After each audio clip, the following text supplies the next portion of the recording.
Currently in his 15th season in the NBA, playing for the Oklahoma City Thunder, Carmelo Anthony still has a lot to prove.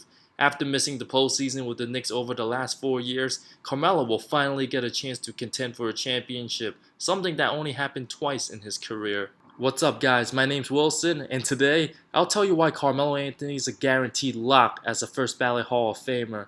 Selected as the third overall pick by the Nuggets in the loaded 2003 draft, Carmelo made an immediate impact with his scoring, averaging 21 points as a rookie and becoming one of three teenagers to average 20 points in the season. After a disastrous 17-65 record before Anthony's arrival, Melo totally changed the team as he led the Nuggets into the playoffs with a 43-39 record. Carmelo continued his stellar play with the Nuggets for 7.5 seasons and led them to the playoffs every year, posting nearly 25 points and over 6.5 rebounds. His best playoff run came in 2009. With the addition of Chauncey Billups, the Nuggets finished with a 54-28 record and was on fire for the first two rounds, destroying the Hornets and Mavericks before falling short to Kobe Bryant's Lakers. In that postseason, Melo posted 27, 6, and 4 with nearly 2 steals, and in games 1 and 2 of that conference finals, him and Kobe were going at it down the stretch, which turned out to be an exciting series. In the end, the Lakers were just better. Flash forward to 2011, after demanding a trade, Carmelo arrived to New York, and things didn't go as well over his 7th season with the Knicks.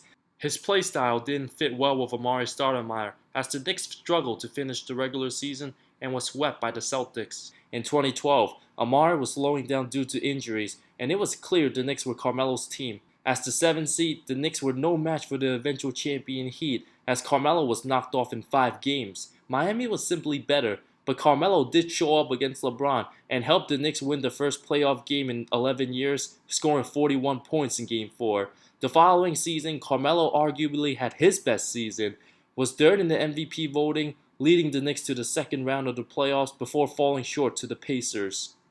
Unfortunately, that was the only success Melo's had with the Knicks. Sure, he gets a lot of the criticism on his shoulder, but a lot of it goes towards the dysfunctional franchise as the Phil Jackson era just made it worse. Gladly, Carmelo and the Knicks were able to part ways as New York looks to rebuild towards Kristaps Porzingis, and Melo will look to chase a ring playing alongside Paul George and Russell Westbrook. Regardless of how the rest of his career plays out, Carmelo Anthony will be remembered as one of the best scorers the game has ever seen. He's averaged 20 or more points in his first 14 seasons and counting, has over 24,000 points in his career, and if he averages 20 points in 3.5 more seasons, he will join elite company in the Dirty K category.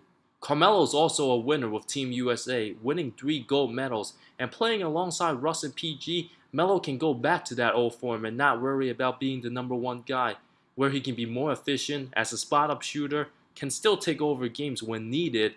That's when Melo's at his best. Whether Carmelo Anthony wins a ring or not, he will be remembered as one of the best players of his generation.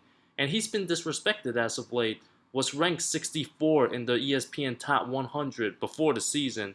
That's just absurd. Heading towards the twilight of his career, it will be very interesting to see what 2018 playoff Melo is capable of, as I think he will make many big plays down the stretch.